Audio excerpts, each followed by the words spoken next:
I've seen a lot of change in community media and media in general over my career, which is probably approaching about 20 years now. We see local newspapers going away, we see local stations merging, we see people starting to access their content through streaming and less through traditional cable.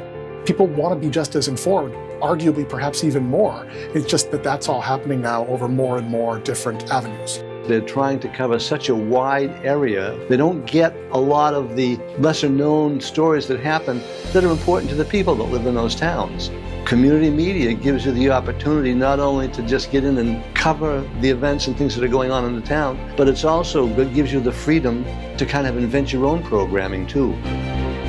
We're very fortunate in Massachusetts to have such a high saturation of community media. People here think it's the norm, and it's not. Not only for people like myself to get involved and start a career in this area, but to stay informed, to be aware of the decisions that are happening at your select board meetings, your city councils, your school committee meetings.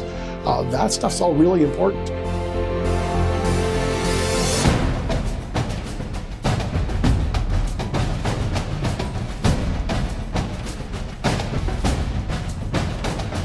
We've got such a variety of programming on there. That's something really unique, and it's something we should cherish. The cooperation, the flexibility that is given to us and our guests is unparalleled. And working with WHCA has just been a natural coexistence we've been able to do. It was exciting to see something that happened in my little town of Whitman and Hanson. I've interviewed with almost every show I think that's produced at WHCA, and it's been just a great local resource for information.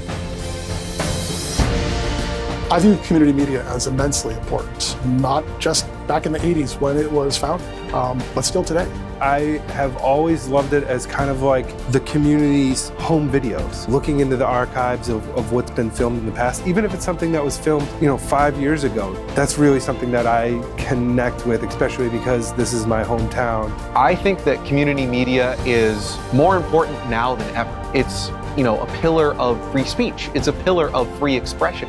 When you're just walking around town and somebody recognizes you from seeing your show, they're like, I loved it. It lends a whole lot of legitimacy to what you do, and it is really a way that I think brings communities together. And we hope that it continues to be important as we're not just talking about reserving a space in cable, but reserving a way for us to continue to exist across all of these different platforms. We've completely made this switch to social media, the internet, and streaming. More and more people are cutting the cord every single year, and I feel like that has made an impact, not just in bigger industries, but in community media as well. We're a small staff, limited by our budget, and the better engagement that we have, the better work that we can do. One thing that hasn't changed is WHCA's commitment to community and telling their stories and sharing what's going on. You're able to see democracy as it happens from a municipal meeting. You're able to see the joy that folks are experiencing when they go to an event, or even be able to hear folks when they provide their viewpoint.